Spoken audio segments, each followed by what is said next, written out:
नमस्कार. जय महाराष्ट्र.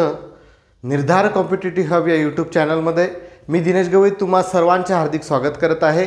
आपण बघत आहोत विज्ञान विषयामधील भौतिकशास्त्रामधील प्रकाश हा चॅप्टर आणि प्रकाश या चॅप्टरमध्ये आपण अंतर्वक्र आरसे, बहिर्वक्र आरसे, त्याच्या कन्सेप्ट, त्याने तयार झालेल्या प्रतिमा, आरशाचं सूत्र वगैरे या सर्व आपण बघितलेले आहेत.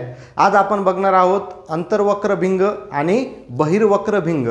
तर भिंग म्हणजे काय असतो की भिंग हा एक पृष्ठभाग असतो ज्याला पारदर्शक पृष्ठभाग आहे. म्हणजे एका भागापासून दुसऱ्या भागाकडे त्यामध्ये जे किरण आहेत किंवा आपाती किरण आहेत हे काय होऊ शकतात, रिफ्रॅक्टेड होऊ शकतात, म्हणजे त्यांचं अपवर्तन होऊ शकते.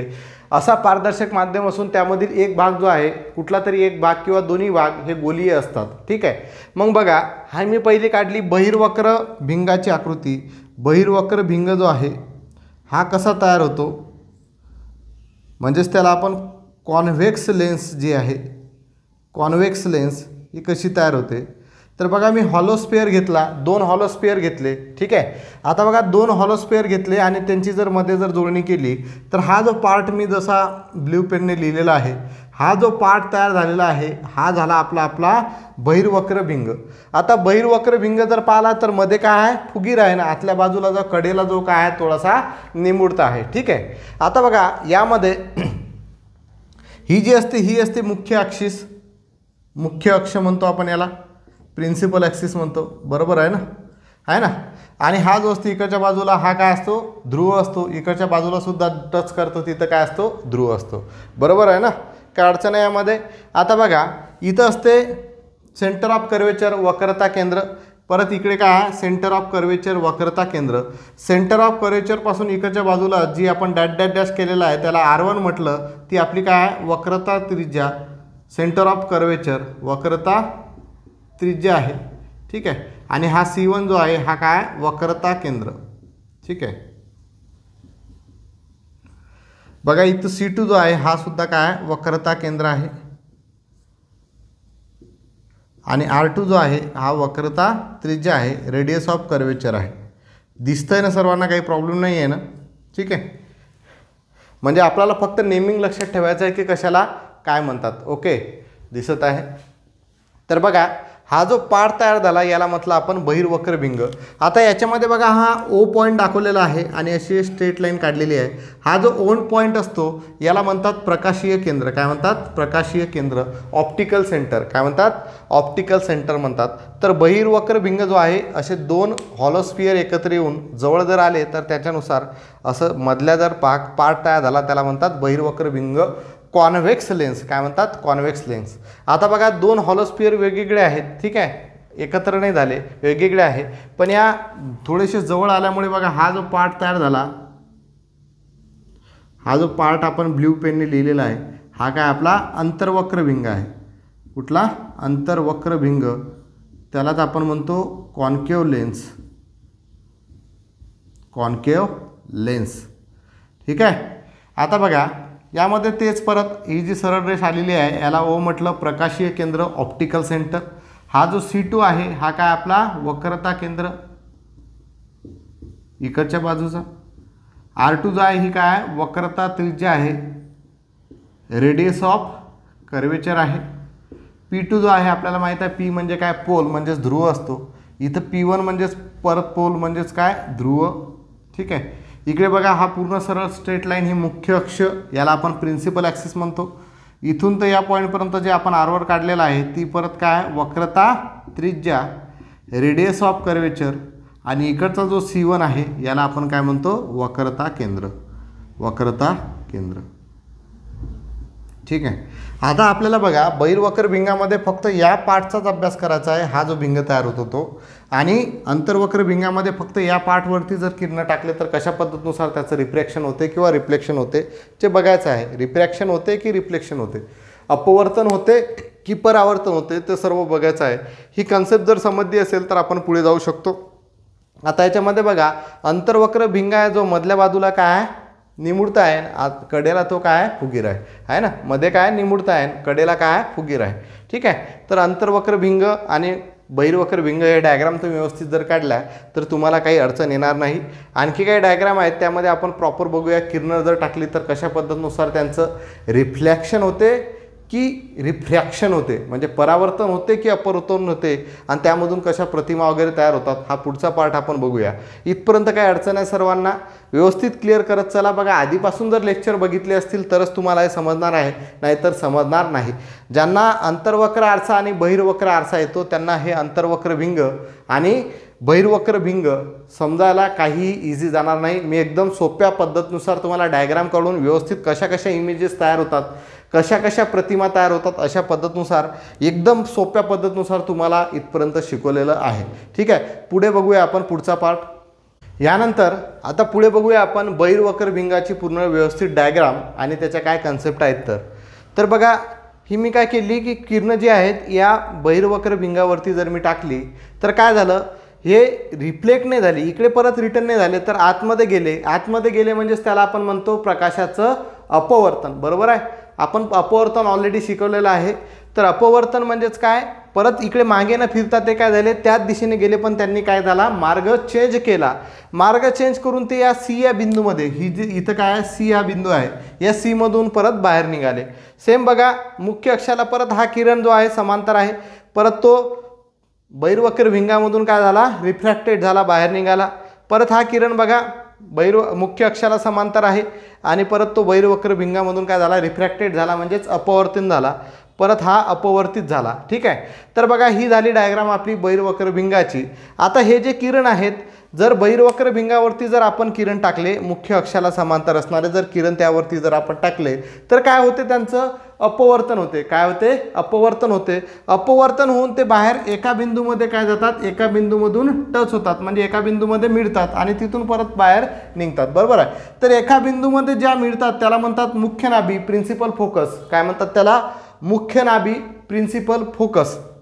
ठीक आहे, हा जो मधला पॉईंट असतो ओ, याला आपण काय म्हणतो, प्रकाशीय केंद्र.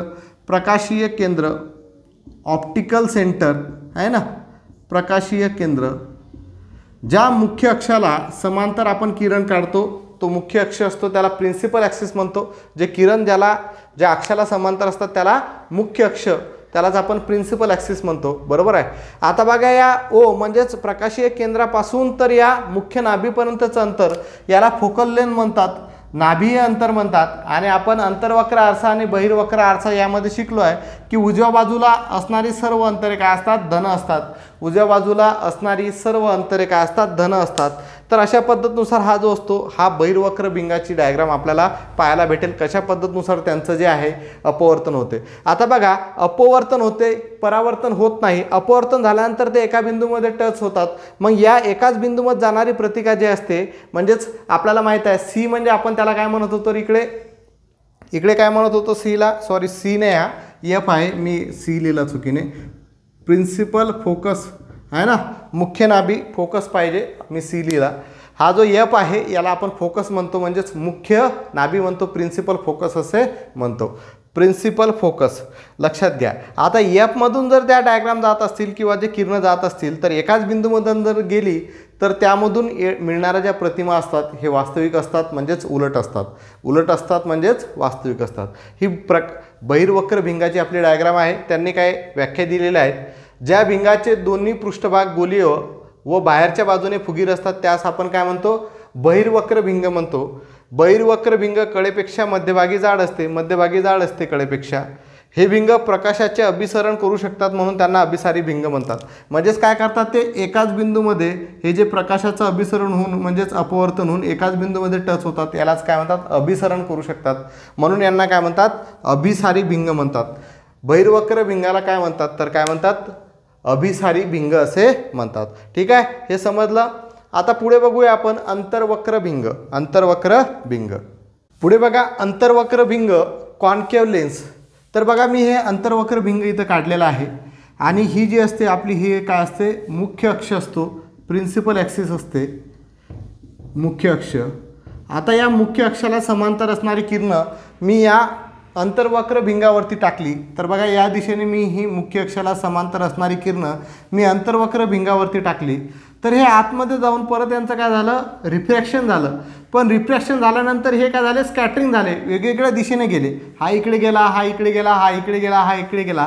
एकाच दिशेमध्ये जसे आपले बहिर्वक्र भिंगामध्ये आला होता एकाच दिशेमध्ये येऊन भेटले नाही. ठीक आहे, एका पॉईंटमध्ये येऊन भेटलेले नाही. ठीक आहे, म्हणजे इथं काय झालं, अंतर्वक्र भिंगामध्ये त्या किरणांचं काय झालं, विखुरले ते किरण काय झाले, विखुरले म्हणजे स्कॅटरिंग झाले. बरोबर आहे. मग यामुळे काय होते बघा, आणि इथून आपल्याला असा भास झाला की या बिंदूमधून इथं जर असं आपण लाईन काढली तर हे फोकस म्हणजेच प्रिन्सिपल फोकसवरती म्हणजेच मुख्य नाभीवरती येण्यासारखा आपल्याला काय झाला, भास झाला. परत हा किरण इथून आपण डॅट डॅट डॅश, हा किरण आपण असा डॅट डॅट डॅश काढला, हा किरण आपण असा डॅट डॅट डॅश काढला, म्हणजे इथून रिफ्लेक्ट झाल्यासारखा आपल्याला काय झाला, भास झाला.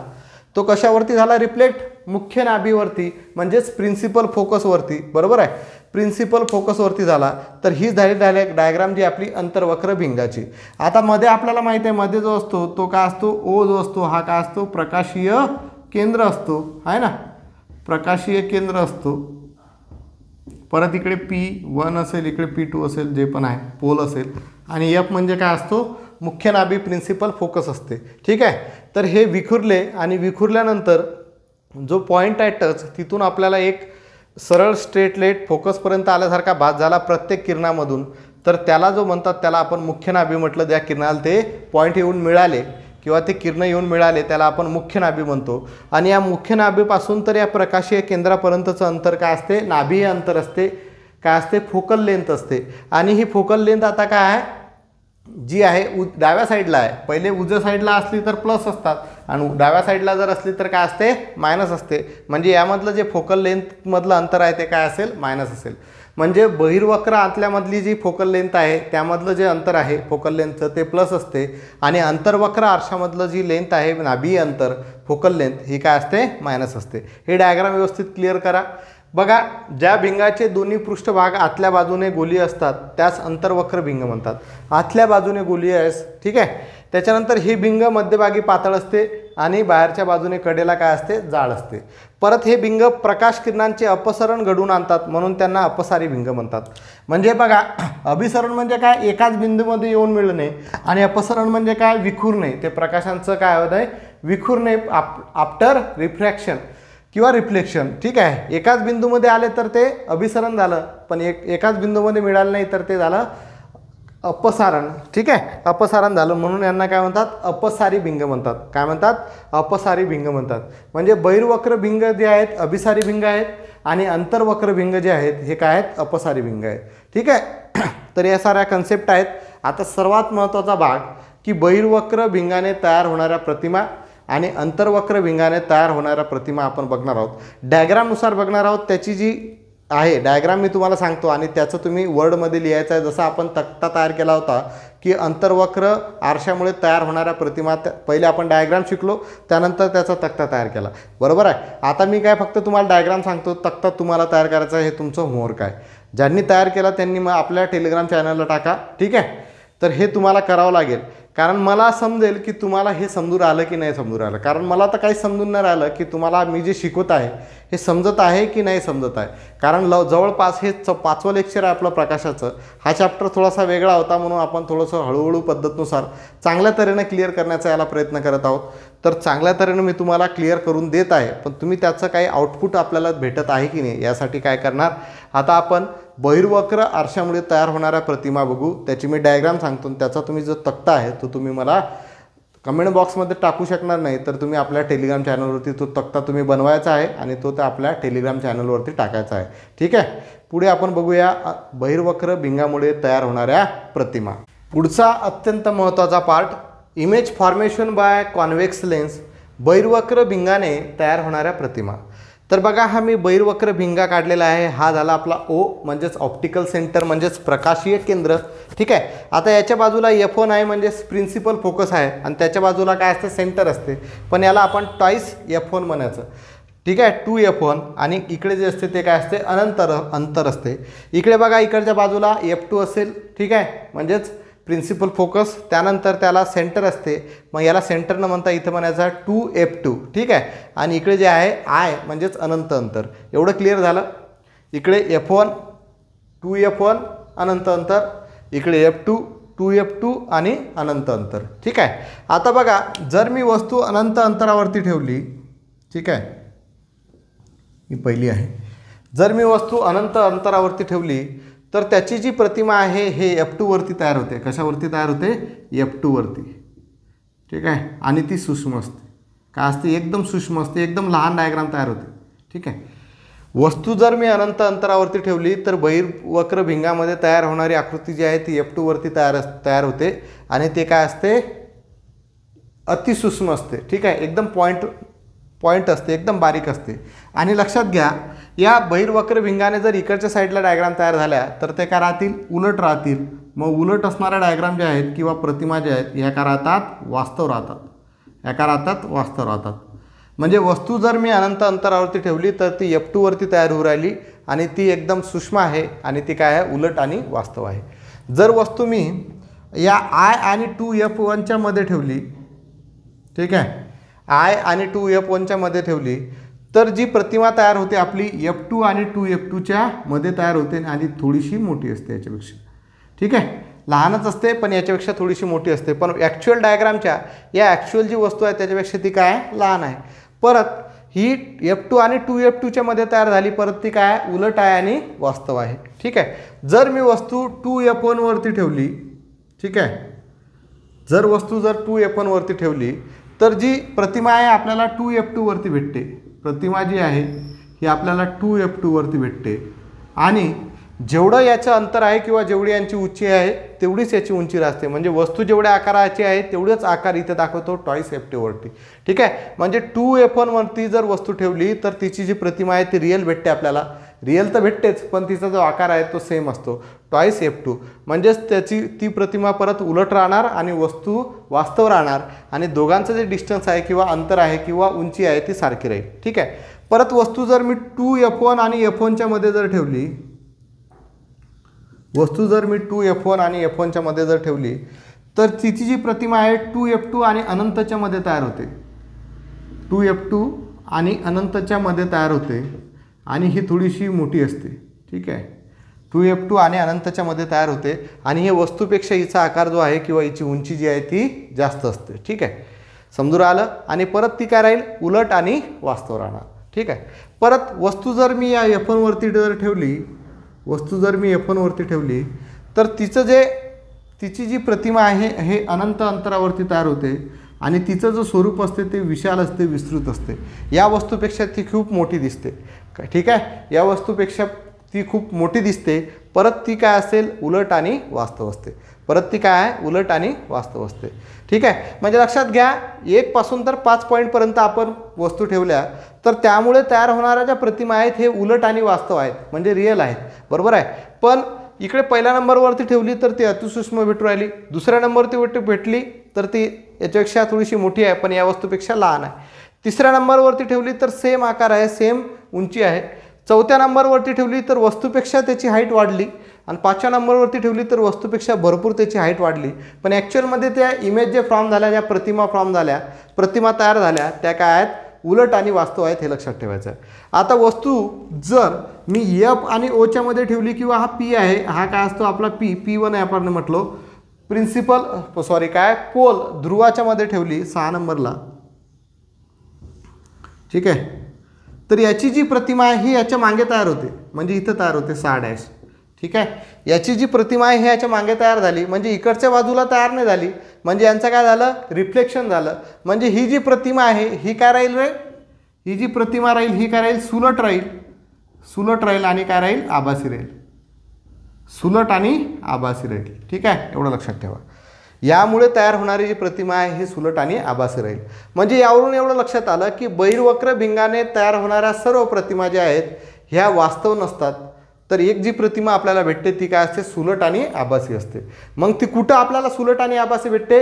जेव्हा वस्तू आपण F1 आणि ध्रुवाच्या मध्ये ठेवली किंवा ऑप्टिकल सेंटरच्या मध्ये ठेवली, म्हणजेच प्रकाशीय केंद्राच्या मध्ये ठेवली, तेव्हा त्या वस्तूचे जे स्वरूप असते ते काय असते? सुलट आणि आभासी असते. म्हणजे ते रिअल इमेज नसते. ठीक आहे. तर ही डायग्राम जर तुम्ही लक्षात ठेवली तर तुम्हाला काढता येईल. आता टेबल कसा तयार करायचा? पहिले तुम्ही लिहायचं वस्तूची जागा, तुम्हाला लिहायचं आहे, तुम्हाला तयार करायचं आहे. त्यानंतर प्रतिमेची जागा. ठीक आहे. त्यानंतर लिहा आकार आणि त्यानंतर लिहा स्वरूप आता वस्तूची जागा, समजा वस्तू कुठं आपण इथं अनंत अंतरावरती ठेवली, तर प्रतिमा कुठं तयार होऊ राहिली, F2 वरती. इथं F2 लिहिणार. आकार कसा राहील, एकदम लहान आहे म्हणजे अतिसूक्ष्म. ठीक आहे. आणि स्वरूप म्हणजे ती इमेज जी तयार झाली, प्रतिमा तयार झाली, ती कशी आहे, ती उलट आहे आणि वास्तविक आहे. उलट आणि वास्तव, हा झाला पहिलं. दुसरं, जर आपण वस्तू कुठं ठेवली, I आणि 2F1च्या मध्ये, म्हणजेच अनंत व 2F1च्या मध्ये जर वस्तू ठेवली, तर त्याची जी प्रतिमा आहे काय तयार होऊ राहिली, F2 आणि 2F2च्या मध्ये. मग इथे लिहा F2 व 2F2च्या मध्ये. ठीक आहे. आता त्यामुळे तयार होणारी जी आकृती आहे ती काय लहान झाली, वस्तूपेक्षा ती काय लहान आहे, परत ती काय उलट आणि वास्तव आहे. स्वरूप जे आहे त्याचं उलट आणि वास्तव आहे. तर असं पूर्ण 6 पॉईंटपर्यंत जायचं आहे आणि तुम्हाला हा टेबल तयार करायचा आहे आणि तो टेबल तयार करून आपल्या टेलिग्राम चॅनलवरती तुम्हाला टाकायचा आहे. समजून आलं सर्वांना. तर हे बहिर्वक्र भिंगाने तयार होणाऱ्या प्रतिमा असतात. हा अत्यंत महत्त्वाचा पार्ट होता, हे तुम्हाला पेपरमध्ये विचारला जाणार आहे. ठीक आहे. तर व्यवस्थित क्लिअर करा. समजत असेल तर आपल्या या व्हिडिओला लाईक कर जा, शेअर कर जा आणि निर्धार कॉम्पिटेटिव्ह हब या यूट्यूब चॅनलला सबस्क्राईब कर जा.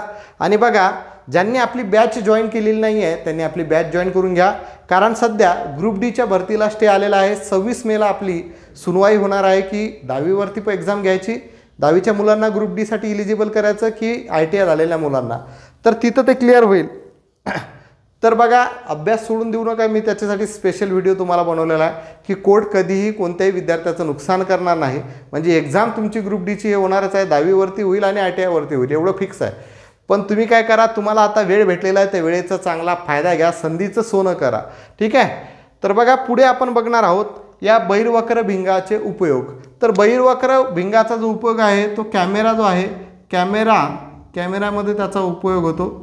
ठीक आहे. म्हणजे आपला मोबाईलचा जो कॅमेरा आहे त्याच्यामध्ये आणि रेग्युलर कॅमेरा आहे त्याच्यामध्ये, त्याच्याबरोबर मायक्रोस्कोप जो आहे, सूक्ष्मदर्शक जो आहे, सूक्ष्मदर्शकामध्ये सुद्धा बहिर्वक्र भिंगाचा उपयोग होतो. त्यानंतर दुर्बीणमध्ये सुद्धा बहिर्वक्र भिंगाचा उपयोग होतो. दुर्बीण जी आहे, टेलिस्कोपमध्ये सुद्धा बहिर्वक्र भिंगाचा उपयोग होतो. चौथा, पिक्चर प्रोजेक्टर जे असते ना, प्रोजेक्टरमध्ये सुद्धा बहिर्वक्र भिंगाचा उपयोग होतो. पाचवा आहे सौर उपकरणे, सोलर इक्विपमेंट, यामध्ये सुद्धा बहिर्वक्र भिंगाचा उपयोग होतो. तर हे बहिर्वक्र भिंगाचा उपयोग कुठं कुठं होतो हे सुद्धा लक्षात ठेवा. मोबाईलचा कॅमेरा जो आहे किंवा जो पण रेग्युलर कॅमेरा असतो त्यामध्ये बहिर्वक्र भिंगाचा उपयोग होतो. सूक्ष्मदर्शक मायक्रोस्कोपमध्ये सुद्धा त्याचा उपयोग होतो. दुर्बीण टेलिस्कोपमध्ये सुद्धा त्याचा उपयोग होतो. पिक्चर प्रोजेक्टर जे असते त्याच्यामध्ये सुद्धा त्याचा उपयोग होतो. आणि सौर उपकरणे याच्यामध्ये सुद्धा त्याचा उपयोग होतो. आणि जी खगोलीय दुर्बीण आहे, खगोलीय दुर्बीण, यामध्ये सुद्धा बहिर्वक्र भिंगाचा उपयोग होतो, लक्षात ठेवा. खगोलीय दुर्बीण आहे यामध्ये सुद्धा बहिर्वक्र भिंगाचा उपयोग होतो. ठीक आहे. तर अशा पद्धतीनुसार बहिर्वक्र भिंगाचे उपयोग सुद्धा आपण बघितलेला आहे. एकदम इझीपासून आपण आलो. बहिर्वक्र भिंग कसा तयार होतो, त्यानंतर त्याची डायग्राम पाहिली, त्यानंतर त्यामुळे होणाऱ्या प्रतिमा पाहिल्या. सेम आता अंतर्वक्र भिंग कसा तयार होतो ते पाहिलं, त्यानंतर अंतर्वक्र भिंगाची आपण डायग्राम पाहिली. आता आपण बघणार आहोत अंतर्वक्र भिंगामुळे तयार होणाऱ्या प्रतिमा. ठीक आहे. बघा, पुढे आपण बघणार आहोत अंतर्वक्र भिंगाने तयार होणाऱ्या प्रतिमा, म्हणजेच image formation bye concave lens. ठीक आहे. बघा, ही आपण अंतर्वक्र भिंग काढलेली आहे. हा O जो आहे हा प्रकाशीय केंद्र आहे, ऑप्टिकल सेंटर आहे. इकडच्या बाजूला F2, 2F2 आणि I म्हणजेच अनंत अंतर. इकडे F1, 2F1 आणि I म्हणजे अनंत अंतर. सेम तशाच पद्धतीनुसार जर वस्तू मी अनंत अंतरावरती ठेवली, दिसतंय का सर्वांना? मी दिसू राहिलो? मी नाही दिसलं चालते, डायग्राम दिसली पाहिजे. वस्तू जर अनंत अंतरावरती ठेवली तर त्यामुळे तयार होणारी जी डायग्राम आहे हे इकडेच तयार होते, F1 आणि याच्यामध्ये. ठीक आहे, लक्षात घ्या. वस्तू जर मी I आणि 2F1च्या मध्ये ठेवली तर ती परत याच्याच मध्ये याच्या शेजारी तयार होते, दुसरी डायग्राम. वस्तू जर 2F1 वरती ठेवली तर परत ती याच्या शेजारी इथं तयार होते, तिसरी डायग्राम. वस्तू जर 2F1 आणि F1च्या मध्ये ठेवली तर ती परत याच्या शेजारी तयार होते, चौथी डायग्राम. वस्तू जर F1 वरती ठेवली तर ती याच्या शेजारी तयार होते, पाचवी डायग्राम. आणि F1 आणि याच्यामध्ये जर ठेवली तर 6वी परत ही इथंच तयार होते. म्हणजे यामुळे तुम्हाला लक्षात येत असेल, इझी आहे, काही एवढं कठीण नाही. म्हणजे आपण जशा जशा पद्धतीनुसार वस्तू ठेवतो तो तशा पद्धतीनुसार ठेवल्या असत्या तर इकडे जर आकृत्या आल्या असत्या तर ती काय झाली असती, रिअल इमेज झाली असती. ती काय झाली असती, रिअल इमेज तयार झालेली असती. पण ही जी आहेत ह्या भिंगाच्या याच साईडला तयार होऊ राहिल्या. आता याच साईडला तयार होऊ राहिल्या आणि ते फोकसवरती येत नाही आहे. इकडच्या प्रिन्सिपल फोकसवरती ती येऊन नाही राहिल्या, मुख्य नाभीवरती येऊन नाही राहिल्या. म्हणजे अंतर्वक्र भिंगाने तयार होणाऱ्या ज्या प्रतिमा असतात हे काय असतात, सुलट असतात. आणि सुलट असतात म्हणजेच ते काय असतात, आभासी असतात. हे लक्षात घ्या, सुलट असतात म्हणजेच ते काय असतात, आभासी असतात. बरोबर आहे. आता आयने जर तयार ठेवली ती सुद्धा F1 आणि ओच्या मध्ये म्हणजेच पीच्या मध्ये तयार होऊ राहिली. कुठंही ठेवा ती F1 आणि ओच्या मध्येच तयार होऊ राहिल्या. आणि त्यांचा आकार जो आहे यांच्यापेक्षा लहान आहे आणि लहान आहे आणि ते सुलट आणि आभासी आहेत. म्हणजे ते रिअल इमेज नाही फ्रॉम होऊ राहिल्या. म्हणजे अंतर्वक्र भिंगाने तयार होणाऱ्या ज्या प्रतिमा असतात ते आभासी असतात. काय असतात, आभासी असतात. आणि त्याचबरोबर काय असतात, सुलट असतात. ठीक आहे. तर यावरती काही टेन्शन घ्यायची गरज नाही, एकदम इझी आहे. ठीक आहे. हा 6वा. ठीक आहे. आता बघा 6वा आपण जो लिहिला होता याच्यामध्ये थोडीशी एक मिस्टेक झाली. 5 आपण F1 वरती ठेवलं, 6 इथं जर आहे ना तर जी 6वी डायग्राम आहे ही याच्या मागे तयार होते परत 6 डॅश. ठीक आहे. हे थोडंसं लक्षात ठेवा, मी इकडे पुढे लिहिलं त्याला. ओके, काही प्रॉब्लेम नाही. ठीक आहे. याच्या मागे तयार झाले, परंतु ही जी आहे हे काय झालं, आभासी आहे. सगळे डायग्राम काय आहेत, आभासी आहेत. म्हणजेच ते काय आहेत, सुलट आहेत. म्हणजे अंतर्वक्र भिंगामुळे तयार होणाऱ्या ज्या प्रतिमा असतात हे सर्व आभासी असतात. म्हणजेच काय असतात, सुलट असतात. ठीक आहे. एवढं लक्षात ठेवलं तरी बस झालं, बाकीचं काही नाही. कारण ते कुठेही ठेवा तुम्ही, कोणत्याही ठिकाणी ठेवा, F1 मध्ये ठेवा, अनंत अंतरावर ठेवा, प्रिन्सिपल फोकसवरती ठेवा, मुख्य नाभीवरती ठेवा किंवा मध्ये ठेवा, त्यामुळे तयार होणारा डायग्राम जे असतात ते काय असतात, सुलट आणि आभासी असतात. आणि त्यांचा जे आकार आहे तो काय असतो, लहान असतो यांच्यापेक्षा. हे जे रिअल इमेजपेक्षा त्यांचा आकार जो आहे तो काय असतो, लहान असतो. एवढंच यामध्ये लक्षात ठेवायचं आहे. ठीक आहे. तर अशा तऱ्हेनं आपण अंतर्वक्र भिंग आणि बहिर्वक्र भिंग बघितलेला आहे. आता बघा बहिर्वक्र भिंगाचे काही नियम आहेत ते आपण डायग्रामच्या सहाय्याने बघून घेऊ. आणि पुढे आपण बघणार आहोत भिंगाचं सूत्र. जसं आपण आरशाचं सूत्र पाहिलं तसंच सेम भिंगाचं सूत्र आहे. आणि भिंगाची शक्ती जी आहे, पॉवर ऑफ लेन्स, हे सुद्धा आपण बघून घेऊ. आणि इथं भिंग हा चॅप्टर क्लिअर करून टाकू. ओके. बघा बहिर्वक्र भिंगाने तयार होणाऱ्या प्रतिमा मिळवण्यासाठी पुढील नियम आहेत. पहिला नियम, जर आपाती किरण मुख्य अक्षाला समांतर असेल तर अपवर्तित किरण नाभीतून जातो. बघा हा मुख्य अक्ष घेतला आणि हा आपाती किरण, हा याला काय समांतर आहे. जर हा समांतर असेल तर तो त्याचं अपवर्तन होऊन तो काय जातो, मुख्य नाभीमधून जातो. हा पहिला नियम आहे. हे डायग्रामच्या सहाय्याने आपण बघितलं. पुढे बघा, भिंगाच्या प्रकाशीय मध्यातून जाणारा प्रकाश किरण अविचलितपणे प्रकाशीय मध्यापलीकडे जातो.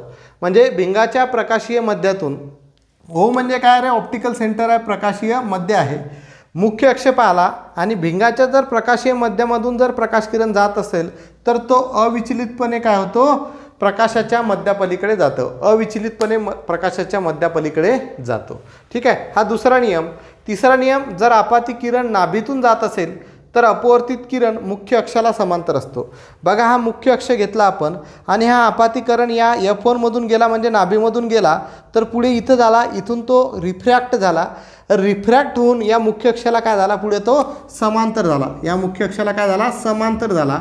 म्हणजेच हा झाला आपला तिसरा नियम. ठीक आहे. म्हणजे पहिला नियम काय पाहिला की आपाती किरण जर मुख्य अक्षाला समांतर असतील तर अपवर्तित किरण काय जातो, नाभीतून जातो.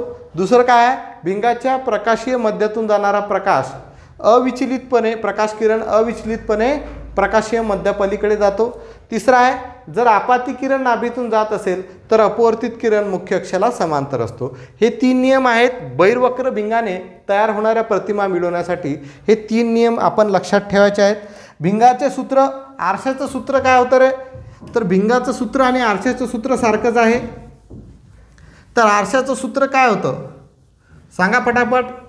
1/v वजा 1/u बरोबर 1/f. v म्हणजे काय होतं, प्रतिमेचे अंतर, कशापासून, ध्रुवापासून प्रतिमेचे अंतर. u म्हणजे काय होतं, वस्तूचे अंतर, कशापासून, ध्रुवापासून.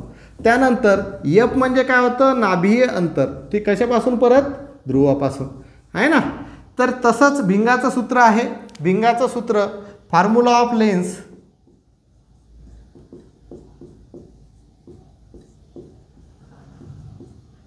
फॉर्म्युला ऑफ लेन्स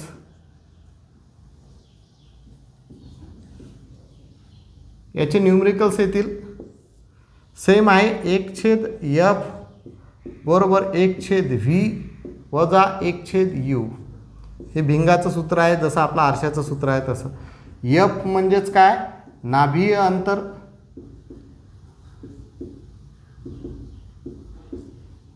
v म्हणजे प्रतिमेचे अंतर.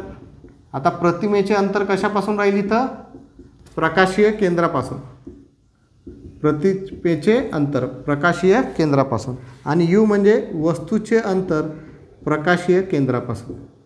वस्तूचे अंतर प्रकाशीय केंद्रापासून. जसा आपला आरशाचा फॉर्म्युला आहे तसाच भिंगाचं सूत्र आहे, फॉर्म्युला ऑफ लेन्स आहे. भिंगामुळे होणारे विशालन जर पाहायचं म्हटलं, भिंगामुळे होणारे विशालन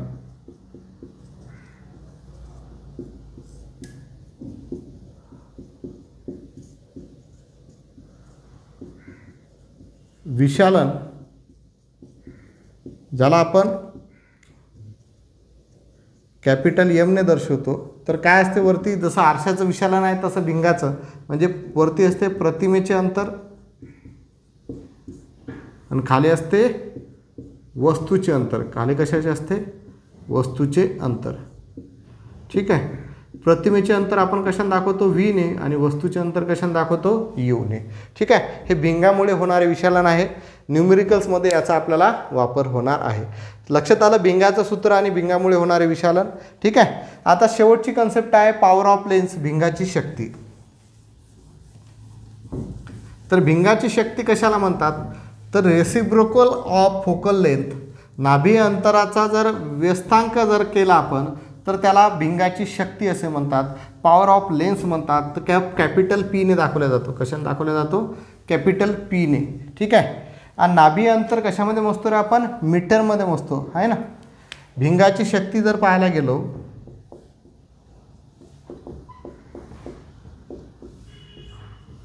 भिंगाची शक्ती पॉवर ऑफ लेन्स,